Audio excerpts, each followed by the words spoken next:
Eliane Khalife Abou Khalil, bonjour. Bonjour. Vous êtes coordinatrice de la deuxième année de licence à la faculté de gestion et de management de l'USJ. Vous êtes également, évidemment, professeur associé. Je voudrais, avec vous, développer un point qui a été évoqué par vos collègues précédemment, mais pas, sans beaucoup de détails en l'occurrence. Je voudrais qu'on parle un tout petit peu du processus d'accréditation. Effectivement, la FGM est engagée actuellement dans un processus d'accréditation AACSB. Alors ça, ce qui va nous permettre dans le futur proche d'entrer dans le cercle prestigieux des business schools. Par là, je comprends qu'auparavant, la faculté de gestion n'avait pas cette accréditation. Tout à fait. Avec les autres, bien entendu, on a beaucoup parlé de l'USJ en tant que tel, de cette faculté précisément, mais à aucun moment on n'a parlé d'un élément particulièrement important qui concerne l'USJ. Ne serait-ce que lorsqu'on se promène sur le campus de l'USJ, le ressenti est déjà là, c'est la taille humaine de cette université. Ah, d'accord. Alors moi, je vais parler spécifiquement de la taille humaine de ma faculté, qui est la FGM, la faculté de gestion et de management. Oui, elle est connue comme étant une faculté à taille humaine au sens propre du terme, car elle place l'étudiant au centre de ses priorités. À ce sujet, je peux vous donner un exemple très facile. Alors, notre doyen, il consacre une bonne partie de son temps, en dépit bien sûr de toutes ses préoccupations, à recevoir les étudiants qui le sollicitent, et ceci bien sûr en présence de la coordinatrice de l'année.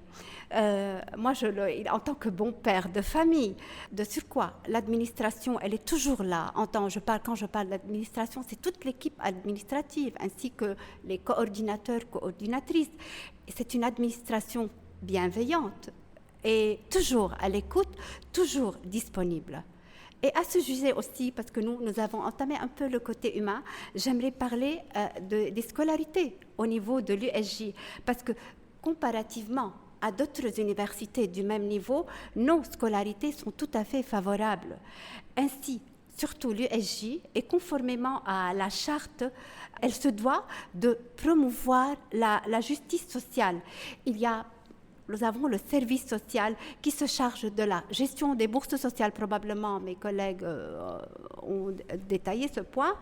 Des bourses sociales, des prêts et des aides financières à tous les étudiants, sans aucune discrimination. On parle de taille humaine, c'est clair, et on a évoqué brièvement aussi le fait que l'enseignement de l'USJ est presque un enseignement sur mesure qui prend en compte les besoins de l'étudiant, ses difficultés, ses compétences.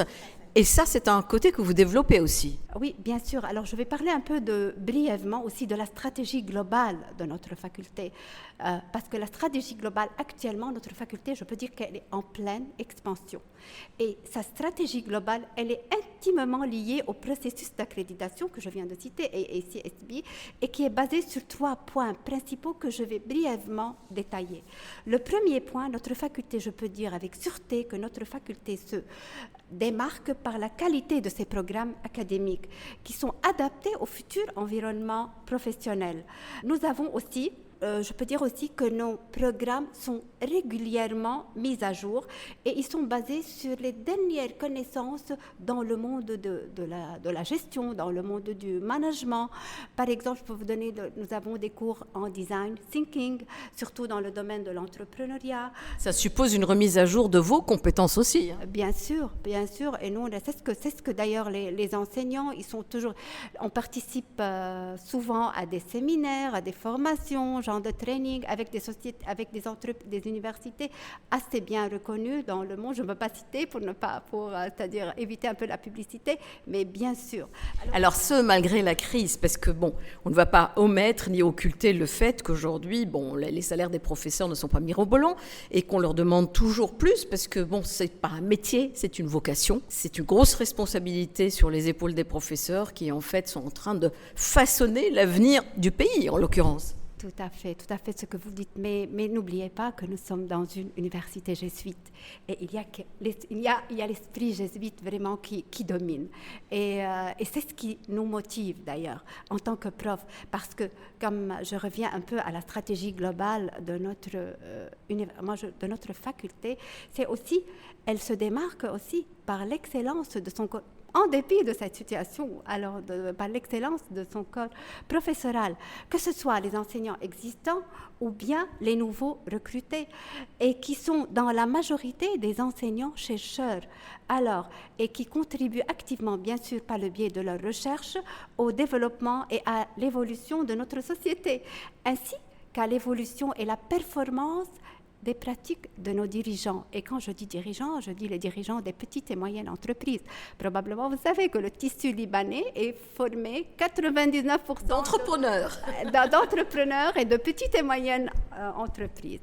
Et je vais attaquer directement la troisième dimension aussi, qui constitue un point crucial dans notre stratégie globale, c'est la dimension internationale de nos programmes.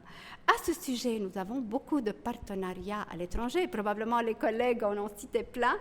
Alors, je parle aussi des conventions à double diplôme qui permettent à nos étudiants de préparer en même temps 2 diplômes avec des universités bien classées, que ce soit en Europe ou bien aux États-Unis. Ce qui est très bénéfique sur plusieurs points pour nos étudiants. Ils s'améliorent en langue. Moi, je parle de ces programmes, de cette ouverture à l'international. Ils ont plus tard, vous savez, malgré, avec cette situation, ils ont l'opportunité de travailler à l'étranger. Je vais aussi ouvrir une petite fenêtre ici. Je trouve qu'elle est un peu appropriée du taux d'employabilité assez élevé de nos diplômés parce qu'ils sont vraiment particulièrement appréciés. Nos diplômés sont bilingues. Bien que nous avons une section anglaise, mais même les étudiants qui maintenant suivent les cours dans la section française, vraiment, ils sont facilement bilingues et ils ont bien sûr des compétences que ce soit en marketing, en management. Le double diplôme a été évoqué par plusieurs de vos collègues la semaine dernière. Moi, je voudrais revenir un peu dessus techniquement, pour quelqu'un qui ne sait pas comment ça se passe. Comment est-ce qu'on fait un double diplôme ? Est-ce que c'est un cursus particulier ou c'est simplement amalgamer 2 diplômes ? Alors, probablement, il y a des matières. Nous, on fait une petite comparaison entre nous et l'université accueillante, si je peux dire, et c'est-à-dire, on se complète. On se complète et c'est ça. Il y a une collaboration à tous les niveaux. Alors, probablement, il y a des cours que nos étudiants doivent suivre là-bas, des cours essentiels que les étudiants doivent suivre ici sur les locaux de la FGM. Et c'est comme ça. Et ils sortiront après avec un double diplôme. À ce sujet, on collabore parce qu'en tant qu'étudiant entrepreneur, avec le pôle PIL, qui est le pôle entrepreneuriat étudiant de l'Université de Lorraine. Et ça, c'est vraiment un exploit important, une opportunité importante pour nos étudiants, parce que le principal objectif de cette collaboration est de confronter nos étudiants, qui sont dans leur majorité des entrepreneurs, nous, c'est dans le sang, nous, les Libanais, porteurs de projets entrepreneuriaux, on est en train de les confronter à d'autres étudiants internationaux, de les accompagner dans le cadre de et même, ils ont une possibilité de voyager à l'extérieur. Depuis la semaine dernière, je vous reçois les uns et les autres, et la plupart d'entre vous sont coordinateurs. À aucun moment, on ne s'est penché sur le rôle du coordinateur à l'USJ. En quoi ça consiste exactement ? Alors, à l'USJ, moi je parle aussi spécifiquement de la FGM. Probablement, chaque année, il y a un coordinateur. Nous, on a 3 années de licence, alors 3 coordinateurs pour les années de licence, et on a 2 années de master. Alors comme ça, ensuite, comme on a une personne qui se charge des matières optionnelles. En tout et pour tout, nous avons 6 coordinateurs. Alors moi, je vais vous parler en tant que je suis coordinatrice de la 2e année de licence. Alors à ce moment-là, ipso facto, j'essaye de faire le pont entre la 1re et la 3e année. Parce qu'au cours de la 2e année, moi je peux dire que les étudiants commencent plutôt à rentrer profondément dans le monde de la gestion. Ils viennent en première année. Et surtout, à la fin de cette année, je parle de la 2e année, ils ont à passer 8 semaines de stage dans des entreprises. C'est-à-dire, c'est ça je peux dire, leur début, dans leur premier contact avec le monde professionnel. Et je peux, à ce sujet, par exemple, il y a 2 jours, un étudiant est venu chez moi, même il a passé chez moi aujourd'hui, il m'a dit qu'il n'était pas du tout sérieux. Alors ça, bien sûr, je ne veux pas. Alors c'est ce qu'il m'a dit, vraiment, il m'a épatée. Il m'a dit, Madame, croyez-moi, suite à ce stage, pour voir quelle est l'utilité de ces stages dans les entreprises pour les étudiants. Maintenant, vous allez me croire, moi je ne suis plus l'ancien X que vous connaissez, je suis maintenant, d'un jour au lendemain, j'ai beaucoup aimé ce que j'ai fait, j'ai beaucoup aimé ce contact. Alors, je me sens une personne responsable et motivée. Alors, je lui ai dit, ça fait grand plaisir. Oui, surtout que, vous recevez des élèves qui ont déjà fait une première année, qui normalement devraient les éclairer sur les choix qu'ils ont faits. Parce qu'en première année, parfois ils arrivent là, ils ne savent pas trop à quoi ils ont affaire, et puis les choix se posent. Et il y en a beaucoup, j'imagine, qui doivent changer d'avis en cours de route. Et même, toutefois, ils ne sont pas du choix des matières ou bien la gestion. Ils sont indécis. Et des fois, on me dit, au début de la première année, quand je rencontre certains de ces étudiants, ils me disent facilement, moi j'ai fait la gestion parce que c'était comme ça au départ, parce que je n'ai pas pu faire autre chose, ou bien ça. Mais vraiment, c'est surtout, moi je pense que ceci vient surtout en deuxième année. Alors comme ça, ils sentent que maintenant, ils ont une idée de tout ce qu'il y a. Et la gestion, pour moi, vraiment, c'est un cursus passionnant. Probablement, mes collègues vont vous parler d'autres programmes. Mais maintenant, on a un programme de MBA. Dans ce programme, il y a des médecins, il y a des ingénieurs, il y a je ne sais pas, il y a beaucoup de gens qui ne sont pas, ou bien qui ne sont pas très proches du monde professionnel. Et ils disent combien ces compétences, c'est-à-dire en gestion et en management, sont importantes, quel que soit le domaine de la personne.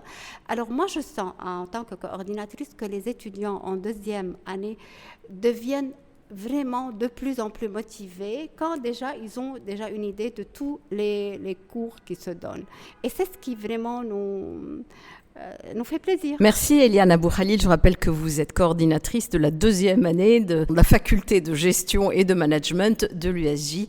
Merci encore une fois. Merci à